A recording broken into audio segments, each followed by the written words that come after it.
Hello बच्चों, let's see the question. So the question says write some drawbacks of Rutherford's model. तो हमको Rutherford's model के drawbacks यहाँ पे निकाल लिखने हैं। तो चलिए सबसे पहले देखते हैं इस क्वेश्चन का की कॉन्सेप्ट क्या होगा। तो इस क्वेश्चन का की कॉन्सेप्ट है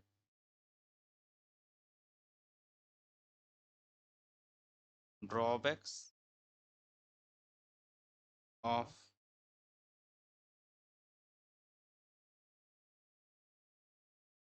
रदरफोर्ड्स मॉडल। तो अभी देखिए ड्रॉबैक्स रदरफोर्ड्स मॉडल का क्या क्या है। ड्रॉबैक्स ऑफ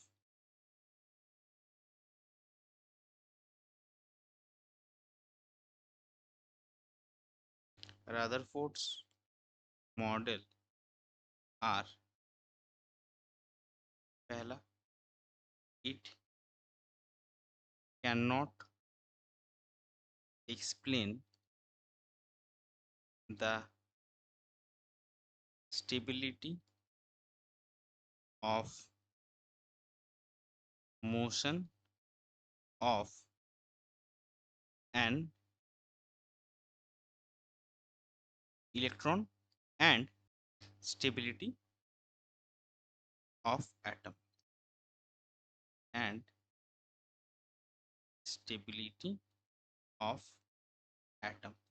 दूसरा पॉइंट क्या होगा, it cannot explain the discontinuous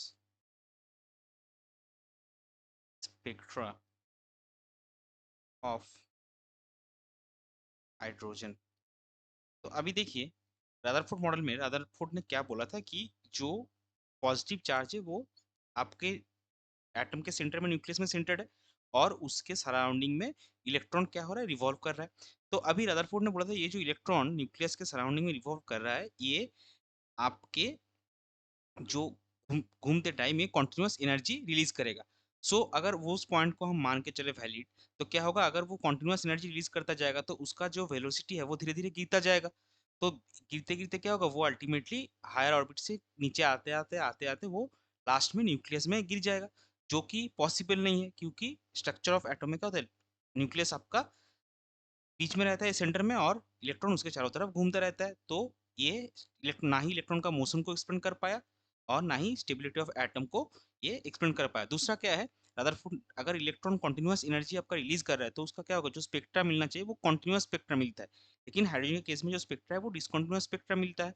तो मिलना हमको चाहिए था क्या, कॉन्टिन्यूस, लेकिन एक्चुअली मिल रहा है डिसकॉन्टिन्यूस। तो ये जो डिसकॉन्टिन्यूस स्पेक्ट्रा है ये भी रदरफोर्ड मॉडल से आपका एक्सप्लेन नहीं होता। तो ये हो जाएगा आपका रदरफोर्ड्स मॉडल का drawback. I hope you understood it well. Best of luck, thank you.